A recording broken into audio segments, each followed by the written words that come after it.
Hello, welcome to Her Wild Side Hockey Podcast. I am your hostess, Mikki, aka Hockey She Wrote, and we are past the deadline day, trade deadline day.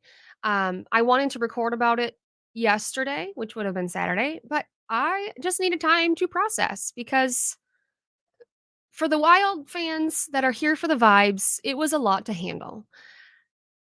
But we made it through, and we do have some good stuff too. So, we have to make our peace. What will be. um, but before we get like deep into all the trades, there's kind of two things I'm going to touch on. So first, I'm going to talk about Pat Maroon, and the biggest thing is that the way that Bill Guerin is able to make some of these trades, he just sometimes he just like steals assets. I know not everyone was okay with the trade for Maroon before the season started, uh, aka my brother. But while Maroon was here, he really brought good things to the club. I know he didn't always have that physical edge that the people wanted, but you know what? He was on the fourth line. He helped push it.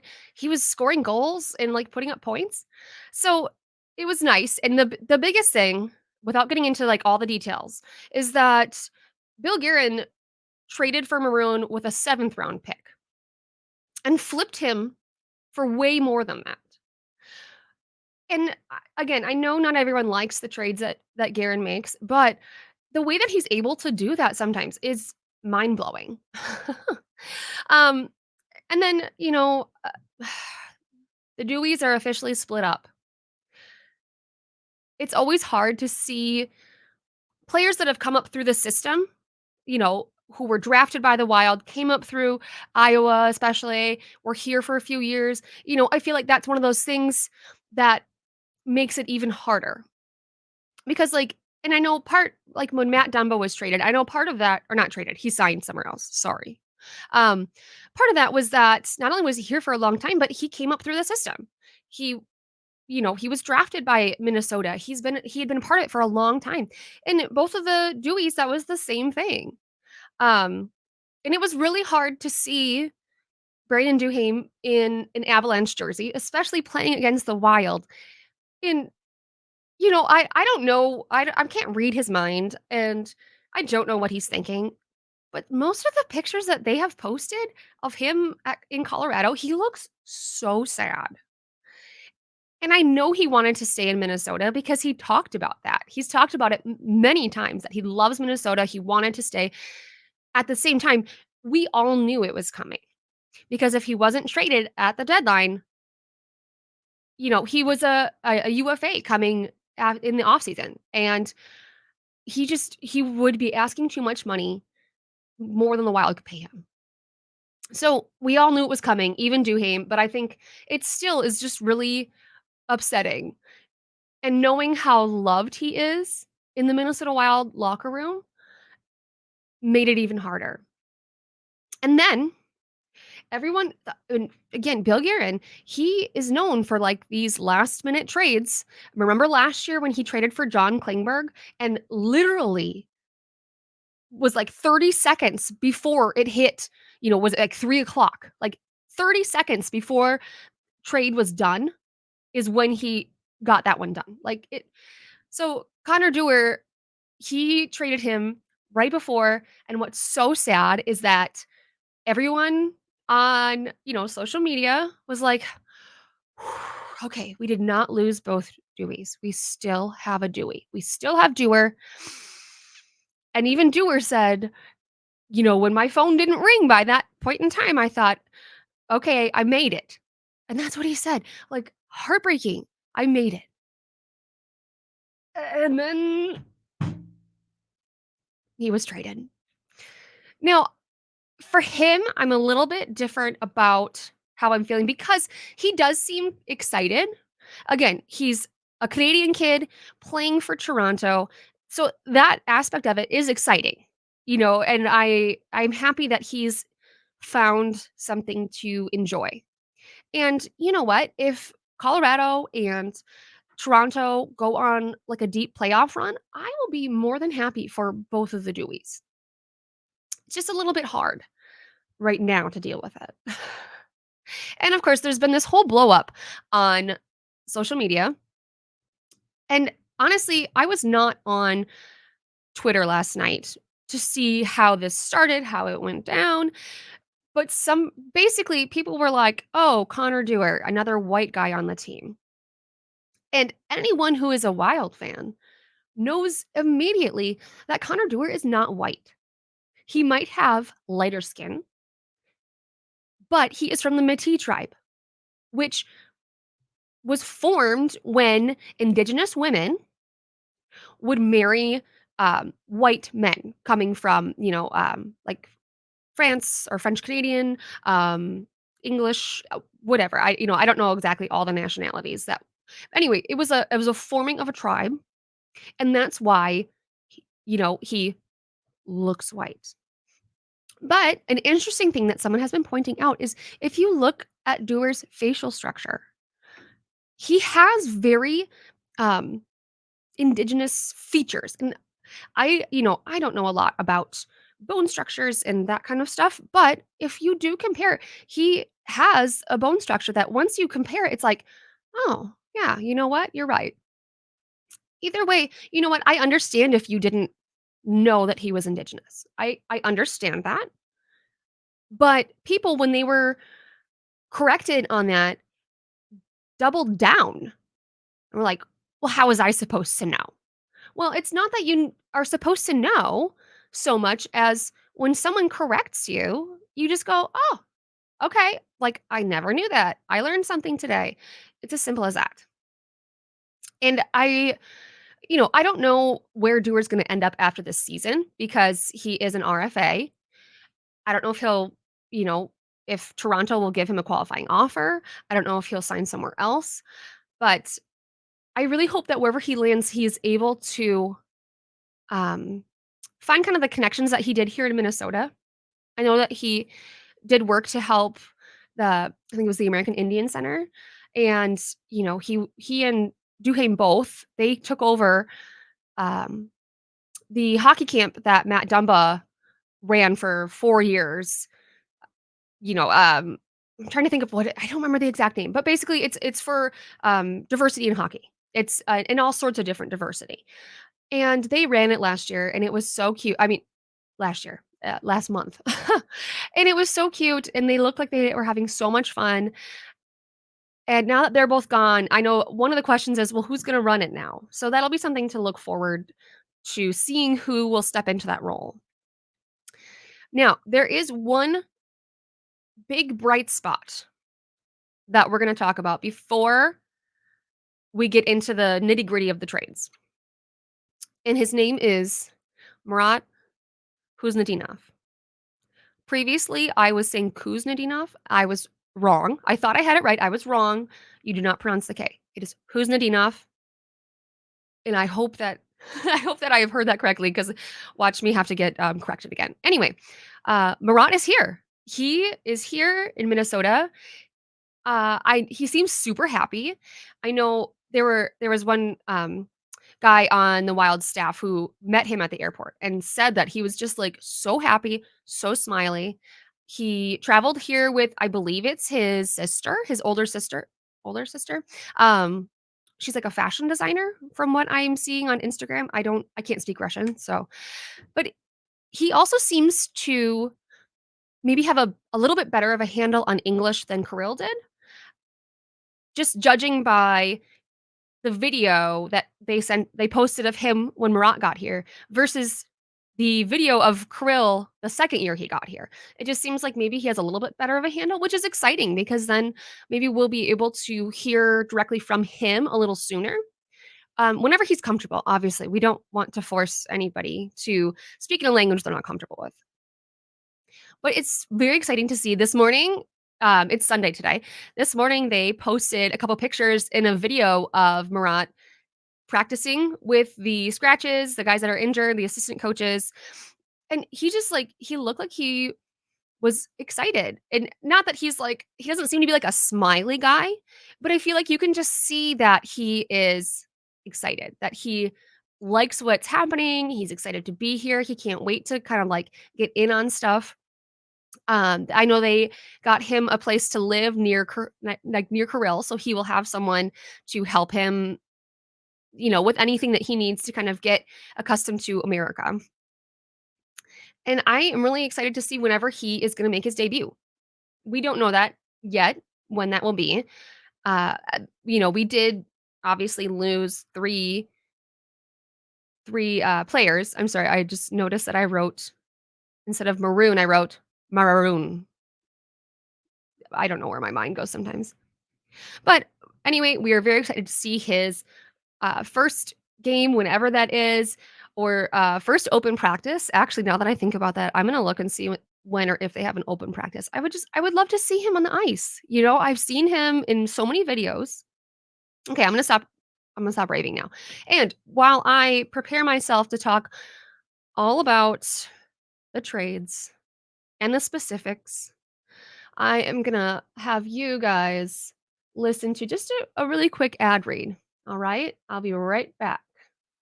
Thank you for watching the show. If you enjoy our podcast and want to support the show, consider signing up for ESPN Plus via our link at insidetherink.com/ESPN or scan the QR code on your screen now. I have ESPN Plus and I personally love all the college sports, UFC, MLB, and NHL games all across ESPN platforms. Over 1,000 out of market NHL games are on ESPN Plus every year. Make sure you hit the QR code or go to insidetherink.com/ESPN to make sure you don't miss out on any of this year's NHL action. And if that wasn't enough for you, ESPN Plus is currently offering a bundle of ESPN Plus, Disney Plus, and Hulu for $14.99 a month. You get sports, the kids get Disney, and Hulu is the added bonus. It's the perfect bundle. I personally have it, and I don't know what you would do without it. Hi, welcome back. Okay, so trade deadline day. We knew it was going to be different than the last 2 years. The last 2 years, the Wild were in a spot where, obviously they hadn't clinched a playoff spot, but we knew. We knew they were going to be in contention. So the last 2 years were really exciting because for the most part, it was more adding. You were adding players. It wasn't so much about sending and getting things in return, if that makes sense. And this year, a lot of what we got were draft picks, which the Wild and the way that they draft, they are able to find kind of these diamonds in the rough because so I was asked on I was on Leafs Late Night and I was asked about this and draft picks, what rounds do you think they got the right, a good draft pick for this player, that player? Honestly, I know that, you want a first round, you want a second round, but you'll take any round. I just always think about how Kaprizov was drafted in the 5th round, and he is this superstar. So whenever I'm asked about, like, kind of the later rounds, it's kinda like, to me, it doesn't really matter because I trust the way that the Wild draft. I know some people are having a problem with that because lately, like, Iowa has been having a really hard time this year, Iowa Wild. They're not doing great. A lot of the prospects just aren't quite ready. They're not NHL ready. But you know what? I don't think that means that they did a bad job drafting. I think it just means that there are struggles that you can't see. You don't know. It's like last year with Rossi, or even last year pulling up Beckman, or at the beginning of the year, Sammy Walker, Beckman. It's just you don't really know some of these other struggles. But one of the things I noticed is when they were interviewing Bill Guerin about all the trades, how it went down, he looked visibly bummed. Like, I completely believe him when he said that it was really hard to have to make these trades. I could never be a GM and do trading and stuff because I would literally just like collect players. And you can't do that, obviously, because you can only have 23 roster spots. But I would just be like, I'd be like, nope, nobody can leave. I am the mama hen. I'm just going to keep gathering chicks, hockey player chicks, and you are all going to stay in the fold here in Minnesota in the Excel Center. And that's not how it works, obviously. But I did think that it was kind of touching to see that he was upset because he liked the Deweys. He loved the Deweys. We all love the Deweys. And to lose them was upsetting. So we are going to talk. I have a couple little graphics here. So if you're watching, you'll be able to see them, but I will talk about them in case you are just listening. So we're going to start with the Nick Patan to the Rangers. And in return, we got Turner Elson. So Elson is a forward, and he was sent straight to Iowa. He is kind of a career AHL player. He's played 3 different NHL games in his career, um, and from what I see, he can produce points, but he's just a really hard worker, and it's hard to lose Patan because Patan puts up points. Like he was like the leading scorer. He's putting up points. He was doing great. He was kind of the one person consistently scoring, I think, in Iowa. And in return, we get Elson, who isn't really a scorer. But I think at this point, they are just trying to get some more veteran presence in Iowa. And this was an opportunity for Patan that kind of is like, this is like a bigger opportunity for him. So, this trade, what do I think? Yeah, I don't really have strong feelings either way. I think that hopefully Patan will find success in New York, and hopefully Elson will be able to maybe just bring a little more of a presence to Iowa. Trade number 2, which was actually the first trade that we learned about, was Brandon Duhaime to the Colorado Avalanche. And in return, the Wild get a 2026 third round pick. And I think this is a good trade. Duhaime is a really hard worker. Obviously, he's not someone that you're going to get like a first or second, just because he produces points, but it's not as high as maybe someone else would get a first round for. But a third round pick, I think, is really good because he does bring a lot that's not just scoring or putting up points. Yes, he mostly plays on the fourth line, but he's played up the lineup to the third line. He is good on the penalty kill.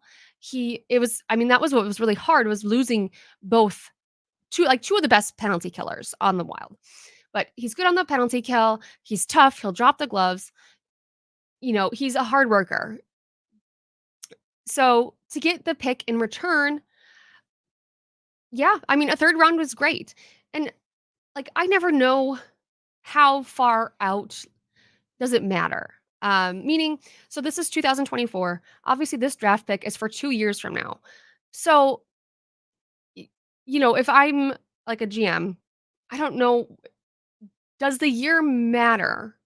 Or does it only really matter depending on what else you have? Because to me, it's like, okay, it doesn't really matter when the third round pick is, but we have it. So let's see. I'm going to switch over to the next graphic. So I'm going to talk about Pat Maroon first because, or as I accidentally wrote down, Maroonaroon. Pat Maroonaroon is now with the Boston Bruins, who apparently he thought hated him, which makes me a little bit sad. You can come back, Maroon. That's fine. We received Luke Toporowski and a 2026 sixth round pick, but that one's conditional. It's only if Maroon plays a playoff game for Boston because he is still currently injured. He's rehabbing from back surgery. He is supposed to be coming back in the next few weeks, from what I understand. So this should be a pretty easy, this should be fine. We should get that draft pick. And again, we traded for him with a 7th round pick and are getting back a 6th round pick plus We've got this Toporowski, which I feel like people call him Topper or Toppy. We'll see what he likes. He's another forward. He is, I believe, 22 years old, so he's still pretty young. He's going straight to Iowa, and he is the first player to play for the Iowa Wild who is actually from Iowa. So that was just a really cool kind of side bonus to us all. Someone kind of compared him. I was reading through scouting reports. Someone compared him to they said, "Think of your favorite small NHL pot stirrer." So, like, in my head immediately, I'm like, "Well, Brad Marchand." So maybe we have another Marchand on our hands. I would be okay with that. Apparently he's got, like, a quick, powerful shot, quick hands, he's got some good speed, and he's in the AHL now, but he's young, and I'm excited to kinda see how he develops down there. And our last trade, our number 4 trade, Connor Dewar to Toronto Maple Leafs in exchange, a 2026 4th-round pick, plus Dmitry Ov Ugh, I knew I was gonna do this. I psyched myself out. Ovchinkov. Ovchinkov. Okay.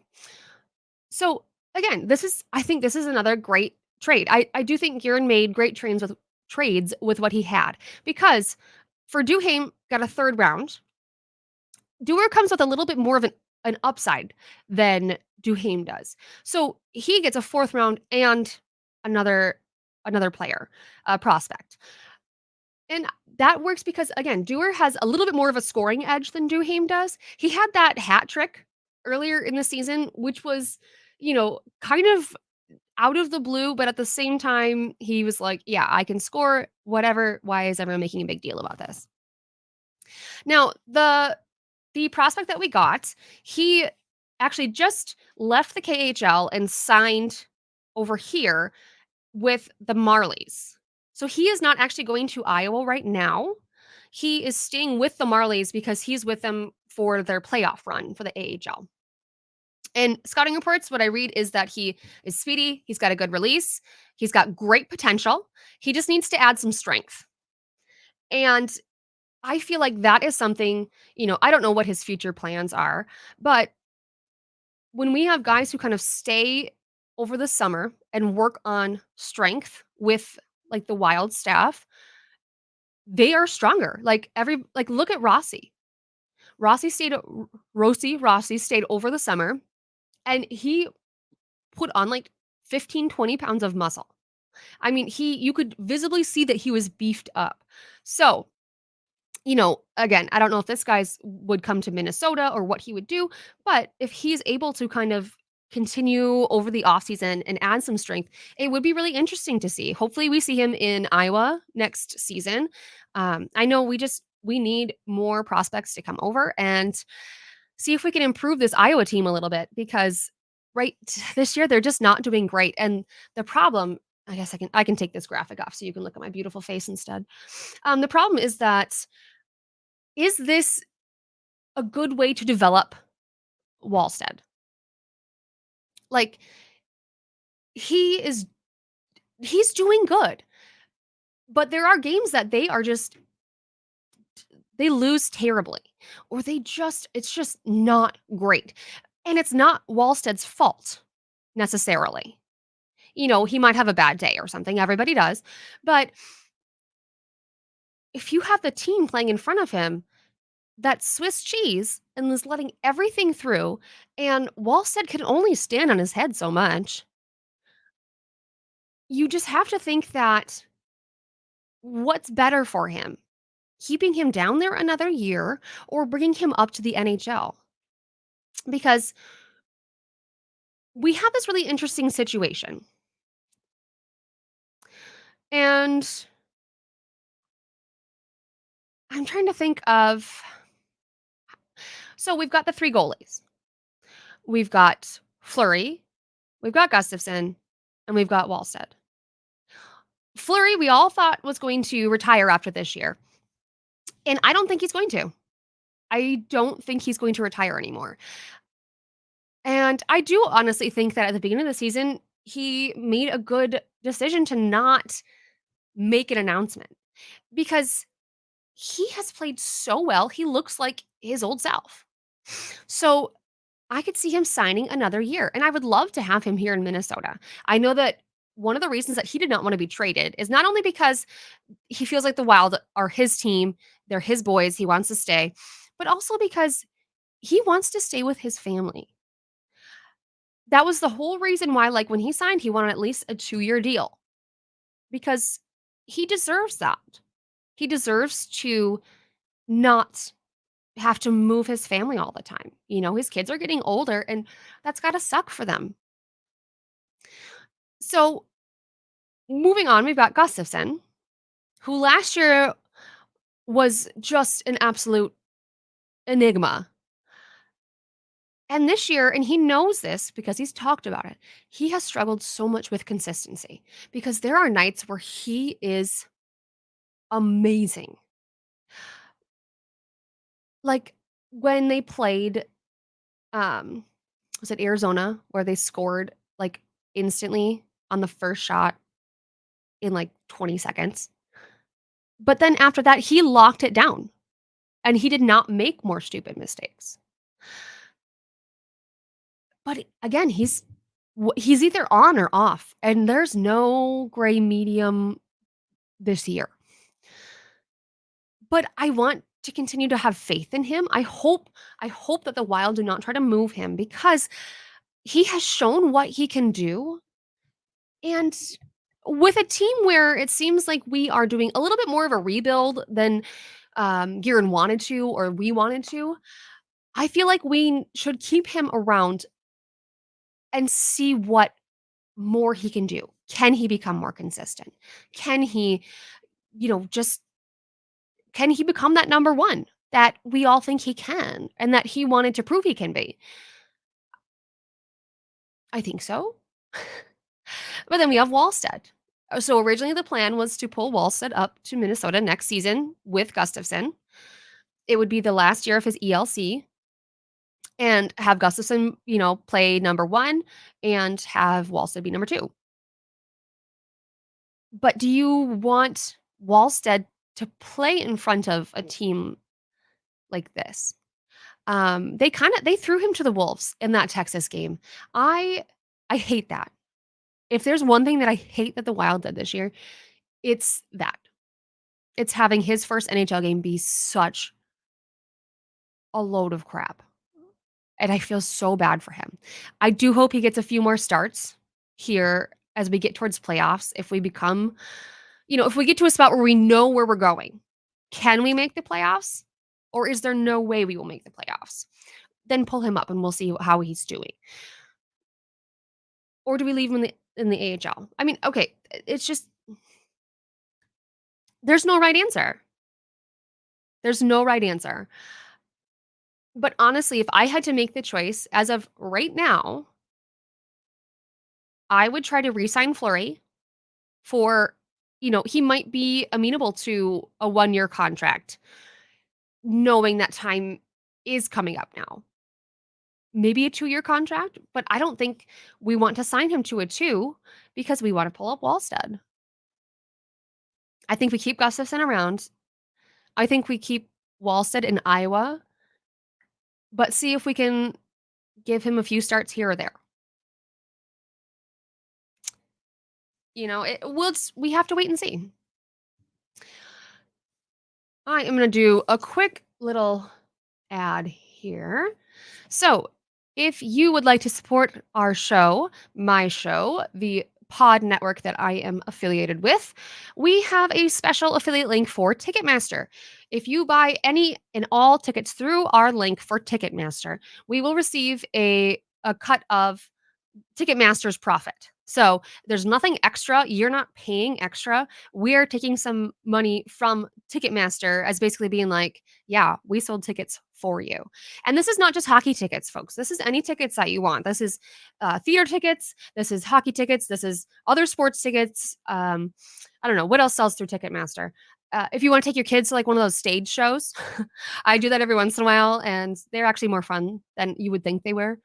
We go to, like, the PBS ones. We've been to Daniel Tiger, we've been to Wildcrats, and they're really fun. Anyway, you can get their tickets through Ticketmaster, any and all. So, if you are watching, I have a QR code up on the screen right now that you can, get you can what do you scan? Do you scan a Q yeah, scan the QR code and get our link. I will also have a link in the show notes with, a link that you can go through. And then in my show notes also, I will have links to some of our other ways that we try to support the show financially. And I will also have a list of all the different trade deadline day articles that I wrote about this if you just want a little more information. So I'm going to wrap this up because this is getting really long, but there are two things that I want to say. Number one, Adam Beckman is up here. He's actually getting some ice time. It's not always great, especially on what was it? Saturday? No, Friday. Thursday, Friday. Friday was so many special teams, and he's not on the special team. But I'm excited to kind of have him get a little more ice time up here and just prove that he can stay up here.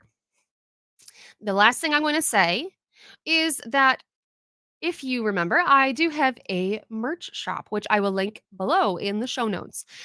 There is plenty of stuff with my Her Wild Side logo, which you see on my screen if you're watching me. And I have all sorts of different stuff, like my Hot Girl Hockey Club shirt. And these things are available, not just shirts. There's also coffee mugs, there's stickers, there's all sorts of things. Again, this is a way, if you think that these are fun, you would wear it, you'd use it. This is another way to support my show financially. And I will say the shirts that I've gotten are very comfortable. So this is, I'm literally telling you, like, these are good shirts. So I will leave you with that. I hate doing a hard sell. I used to side note, for a little while, did I did a mommy blog. This was before mommy blogs got, like, weird, but, obviously, I was trying to, like, make a little money from it, and so I would do, like, sponsored posts and stuff, but I had such a hard time doing them because it would be like, take these weird, awkward pictures of you holding a product and like, so the label's facing the camera or like, oh, like having to do a video kind of like this. I hate a hard sell. So, um, just know that I am only hard selling things that I use myself, like Ticketmaster and my merch. All right, I'm going to leave you because I'm sure you're annoyed of me and you don't want to listen to me anymore. I don't blame you. I will be back sooner than a week. And until then, I want you to keep the good vibes going for the Minnesota Wild because we can make the playoffs. Good vibes for the Deweys and Maroon. Um, thank you for your service. Hopefully, we see you again on our bench and not the other. And everybody is a part of the Hawk Girl Hockey Club. I love you all, and I will see you next time. Bye.